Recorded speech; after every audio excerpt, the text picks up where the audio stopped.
Gather round, champs and champettes.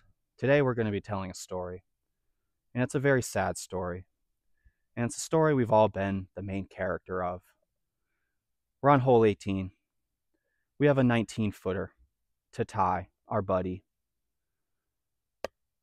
We line up. We release our putt. It hits the cage, low, again. Today, we're going to be giving you some tips, giving you some hacks to help you try and turn this story from an absolute nightmare to something with a happy ending.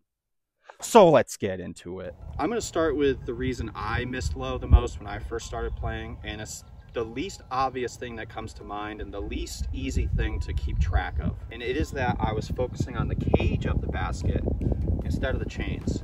Now, I was doing this subconsciously. You're not an idiot if you're doing this. This totally makes sense. It's the biggest part of a disc golf basket. It's the closest thing to you. And just the perception in our brain is actually going to focus on that naturally. Okay, so the first step on this one is awareness. The next step is, okay, great, how do we fix this?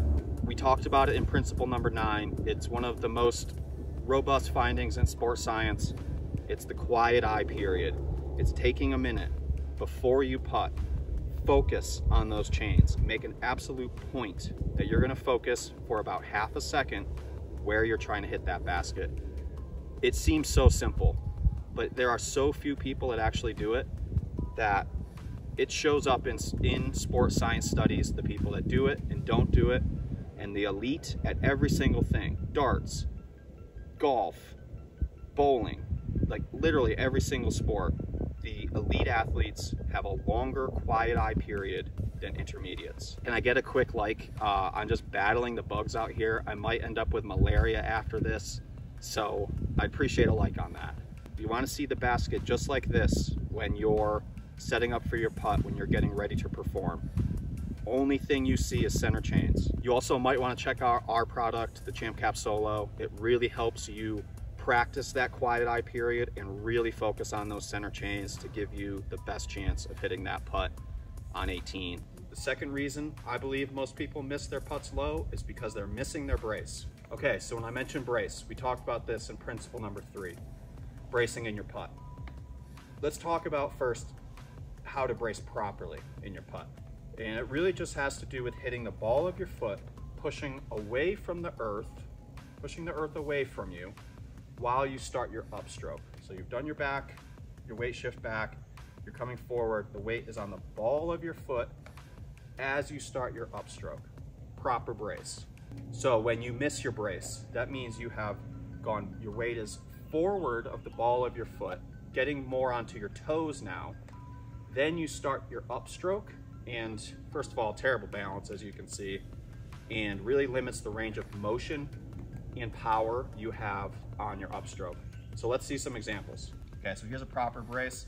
I'm going to be pushing the earth away from me with the ball of my foot right as I start my upstroke. Now I'm going to try and do a low, so I'm going to try and miss my brace where the weight is going to be on my toes, and then I'm going to try and putt. No, I mean, that is freaking hard to do, but I see a lot of players do it, and it's causing a lot of low misses. So this is something you just have to practice and sort of feel. Okay, so we went over quiet eye period. We went over don't miss your brace. Get that bracing timed up nice. Third thing is your swing thought. We went over it in our last video asking, is shake hands with the basket terrible putting advice?